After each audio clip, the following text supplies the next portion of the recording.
minutes to 9 o'clock on this beautiful Wednesday. Working on a highway, some great music there from the boss, Bruce Springsteen. Well, it's been way too long, 2 months since we had the Shire of Wyndham Kimberley's president in the studio. A very, very good morning on this Wednesday morning to David Menzel. G'day, Dave. Good morning, Scotty. Good morning, everyone. Great to have you in the studio. Of course, we did miss you about 4 weeks ago because you had your other hat on. You had your truckie's cap on. You're out harvesting. You are in your another life a great farmer in the area in the Ord Valley. Yeah. How did all that go for a start? All good. So yeah, great. Got all our chickpeas off and some corn, which I think there's a ship just left for Korea. And, got a little bit of cotton off that I was doing a trial on this year in preparation for next year when the gin opens. So. Since you brought that up, the corn, it goes to Korea. Mm-hmm. It fills a market. Apparently, they love their corn chips over there. Yeah. And this one sort of comes in from the East Kimberley, comes in at a time when they do have a bit of a difficulty finding corn elsewhere, so perfect slotting in of the market. Yes, that's what it's all about. Mr. Yum is our Mr. customer Yum over there of all the names, but likes our corn, and we fantastic. We enjoy working with him. He's a great man to work with. So usually try and get 2 or 3 ships to Korea, and obviously next year we're going to have a lot of cotton and a little bit less corn, but we'll try and look after him as best we can. Great. Well, you did mention good to grow food. It is fantastic. Yeah, really. The world needs it, and the the Koreans, they need their corn chips. So well done there. And chickpeas, they make some nice hummus with our chickpeas around the place. Yes, it's mainly an Australian market, so a lot of Mediterranean ethnic groups are really keen on our chickpeas, so they go to the capital cities mainly, and hopefully get into some nice salads and things down there. Well, a very good morning to all the farmers in the valley. I hope you're off to a fantastic Wednesday. But David, you're here for the Shire of Wyndham Kimberley, of course, as the Shire's president. How's things going with the Shire of Wyndham Kimberley? Meeting last night? Yes, so we had our monthly meeting last night in Kununurra, and that all went well. It was some good projects, some good items come up. The big one, that really interesting one's the town centre revitalisation. So we're signing off on MOUs and getting our key partners, which is the Kimberley Development Commission, the Shire, MG and the Chamber of Commerce. So that'll be that higher level organising committee, and then as soon as we can and do some procurement, we'll get engaged with the community on what we might actually be doing or what people would like us to do. Look, the time of the year is not ideal for us. We realise everyone's sort of looking at the end of year, Christmas, and our town, has a huge population change over the Christmas period. So I think, given procurement, we'll be looking to our community for some workshopping and feedbacking early in next year. So certainly we've been talking about it a little bit. Don't feel that anyone's left out. We're really dependent on the community to inform all this process, and hopefully we're organised to get to our community early in the new year. Yeah, makes sense, doesn't it? As you just mentioned, we're all heading towards the festive season, winding down after a reasonably busy year and a fast year, hasn't it? Flown along this year. But also that January, February, it's a fantastic time for people just to relax and enjoy the wet season. But enjoy our countryside. Enjoy our lifestyle. It's we have it to ourselves. It's a good time to sort of look inwardly, and when you're talking about the town centre and the revitalisation of our town, it's a great time to do it. Yeah, absolutely. So everyone can enjoy the best of our environment. It's a little bit warm now, and we've probably had too much rain in recent weeks for farmers, but it's been very pleasant for everyone else. Yeah. But certainly early in the year, hopefully everyone's in a good frame of mind and we can really get engaged. Look, and it's important to say, always aware that we've got 2 towns in our shire and we're working on Wyndham as well. We know there's some work along the foreshore and the boat ramp in particular. So we're looking at that and how we might drag that into a process. I know the Kimberley Development Commission's got a project on regarding the historic precinct in the port, and the Shire's certainly supportive of that and looking at how we might improve the amenity of that foreshore area and make that a bit more user friendly. So we haven't forgotten about Wyndham by any means. All right, David, now how will you get the message out? Social media, obviously. You've got a great website. You've got a great presence in the Kununurra School and Community Library, notice boards around town. How else? So, everything, every way we can, every means we can. It's quite difficult getting to everyone, but we'll use all of those social media and all those communication sources that we can to try and engage as many people as possible. Yeah, well, we're here to help. You know that. Don't hesitate to get the information to us.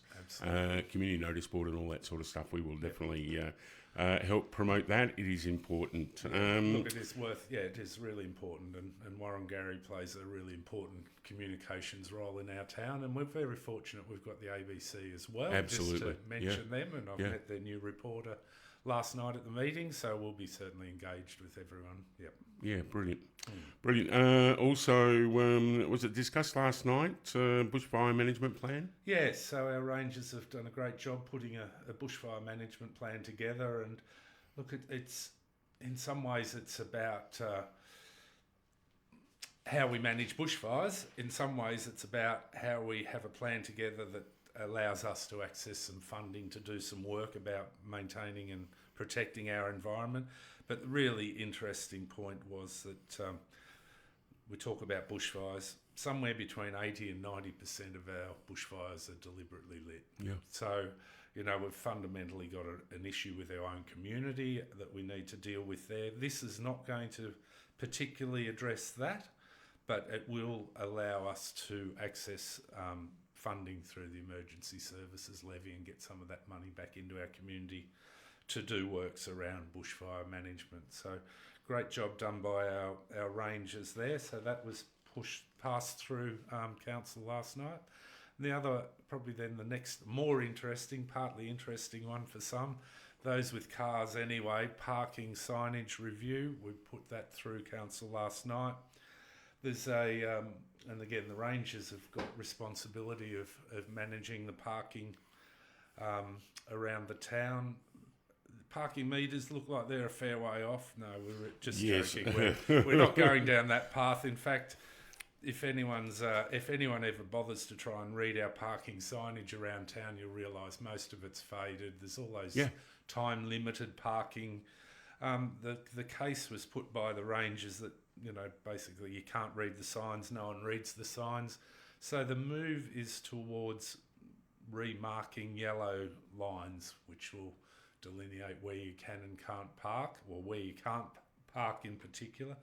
And we know in the busy part of our season, people tend to park wherever there's a bit of road and just pull up. So, we're really keen to get that those yellow lines out there so that people know, well, we can't stop there. And the rangers won't have as many hassles dealing with people, because it'll be very clear, and most people, if they can't read a sign, they'll certainly see a yellow line on the side of the road. And so, win-win for everyone there. I think those time-limited parks will disappear. We're probably either no one uses or takes notice of them, or they're not particularly that relevant. So we hope people use their common sense. David, do you think this is really noticeable during the tourist season, when we see big vehicles, big caravans parked in all sorts of places? I'd imagine the town rangers are a busy lot at that time of the year. And a lot of people, or you only need one, and then next minute they're all doing it because parking on verges and obstructing pathways, footpaths. It's not legal. Pulling up, in bad in relation to intersections can be really, really dangerous, and we've had numerous people complaining about how dangerous it is. Excuse me. Excuse me. So hopefully this signage, these yellow markings will help people to make a better decision about where they park. Look, the long vehicle parking, ongoing problem, I'm sure. So it might seem a bit silly. We're going to do a town centre revitalisation or review on the town centre, and at the same time we're already going to do this parking signage review. Look, they're painted yellow lines. They can be covered over if in a few years' time we decide we want to change things in the town centre. It's a pretty low-cost option for the Shire. Signage just does not seem to last in our environment. Yeah, so no, I'm gonna. They've got to be almost baked enamel to last any period of time. So we're keen to reduce and no one likes seeing signs all over the place, and a lot of people don't read them anyway. So we've got a lot less signs than a lot of places around Australia, though, where there is, you're right, there's a fair amount of signs and signs pointing to businesses and all that sort of stuff, which are quite helpful. Yeah. But those loading zones and all the different parking zones, I know it's a headache when you go somewhere strange, and particularly to the city. There's so many different rules. But your point about the long vehicles, look, that's something the community can start thinking about. I don't know. Look, I've asked our colleagues in Broome about how they went. We know they've done a big town centre revitalisation over there. It's just really hard to deal with these big vehicles and the volume of them we get. So I'm not quite sure how we're going to deal with it. And obviously we know that we've lost some of that, it wasn't official parking, but there's a bit less long vehicle parking space in town than what there was a year or two ago. That'll be one of those issues that'll deserve a fair bit of attention. Yeah, and you address it. Next minute you've got a large car park.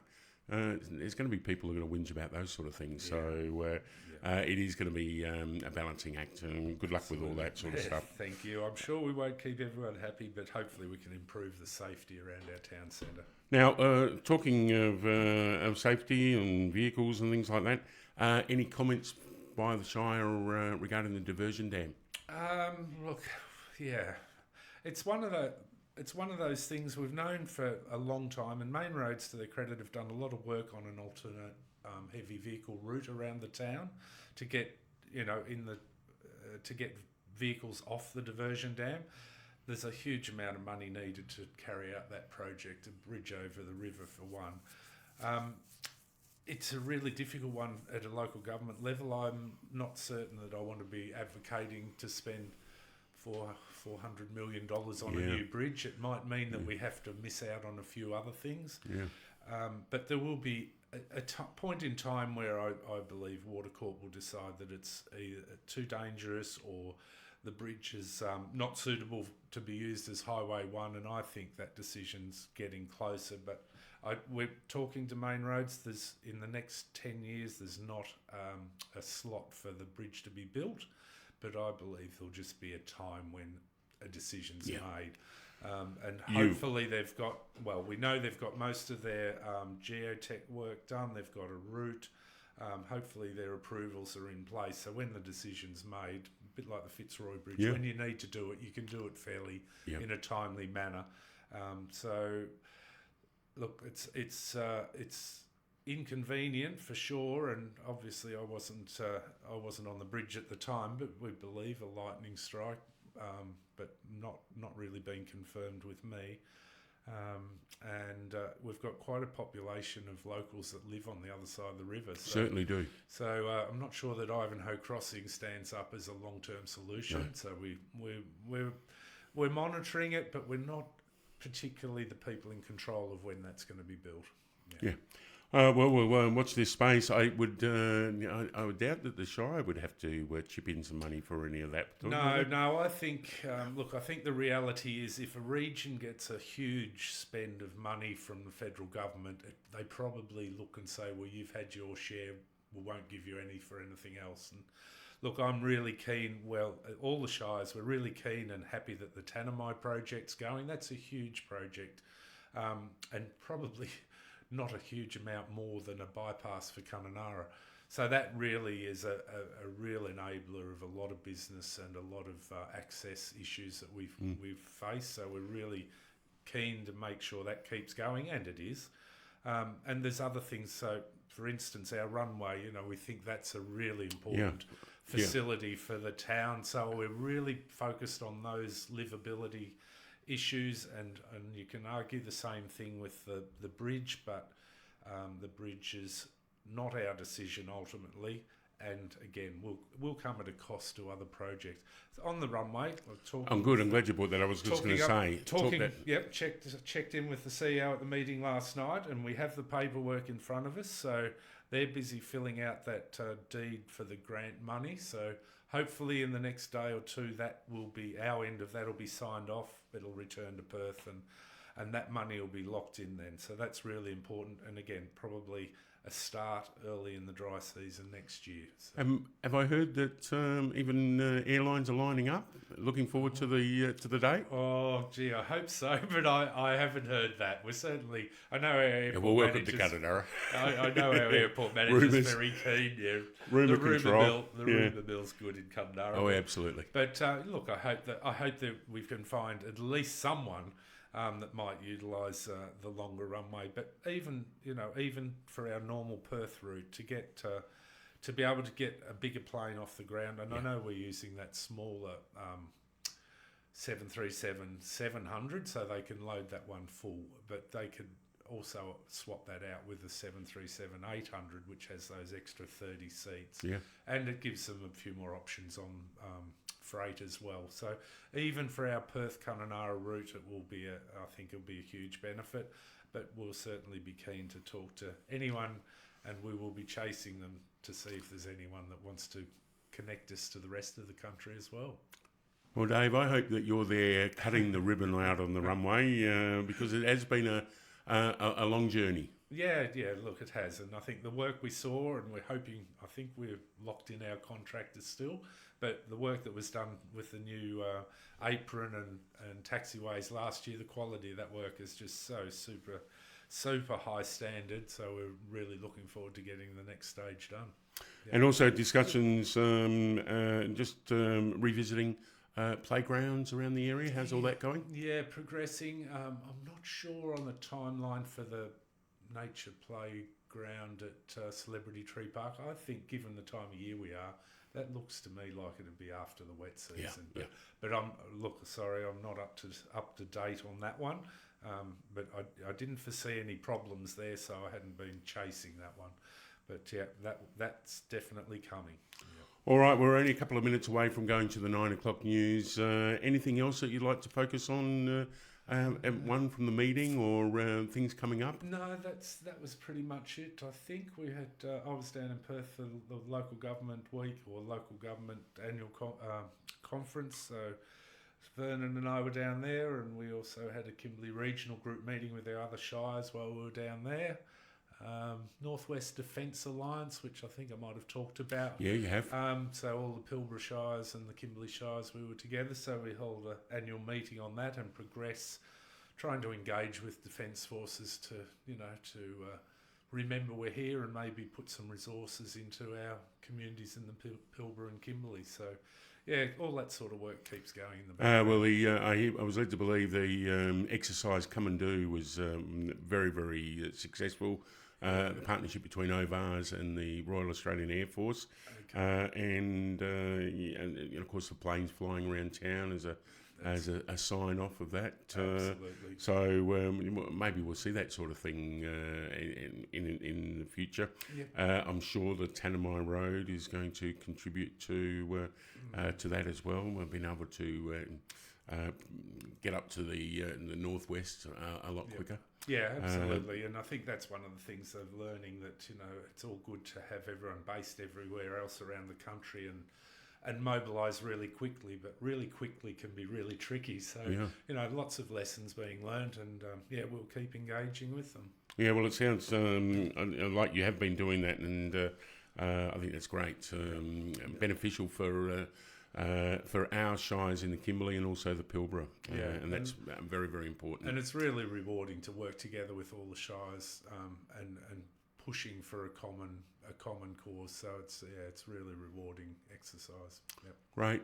Thanks. All the team, the Shire team, all well? Yes, and sorry, I did forget. Alexandra Bell, Director of Corporate Services. So she was at our first meeting. So everyone will remember Felicity Heading, a long-time resident who was our Director of Corporate Services. Back to South Australia today? I think she's getting ready for retirement Good. myself. Yeah. No, good on it. So yes, her and Lincoln have left, but Vernon's managed to recruit a fantastic candidate in Alexandra. So Alex will... I think she'll give the CEO a fair bit of work to do. She'll keep him on his toes. Yeah, well, that's what we'd like to hear. Yeah, absolutely. No, she's very good, very personable. So I'm sure people around the town will get to meet her at different things. So, welcome to Alex. Well done. Speaking to the Shire of Wyndham East Kimberley's president, David Menzel, as we do every month when he's not out with his other hat on, harvesting around the Ord Valley. Been a pleasure, mate. Good to see you, and we'll look forward to doing it again. Actually, I probably won't in 4 weeks' time. I think I'll be heading overseas. Oh, you lucky devil! Going to the UK to catch up with Olivia and Lily. But also a bit of a jaunt around Southern America. That sounds exciting. Nashville and Memphis and New Orleans and Florida. My youngest daughter was there not too many weeks ago, and it sounded like the place to be. Texas seems to be going off. Yeah. Anyway, all the best with your travels. All right, well, we'll look forward to catching up. If not, we will catch up in the new year. Yeah. Have a great Christmas festive season, and we look forward to catching up in the wet season, and we'll do it all again. Wonderful, Scotty, and have a great time out there, everyone. Thank you. Thank you. David Menzel from the Shire of Wyndham East Kimberley, the president of the Shire of Wyndham East Kimberley, and we do catch up on a regular basis. Time to go to the news. We're going to head there right now. How are you all? My name is Jimmy. I'm I am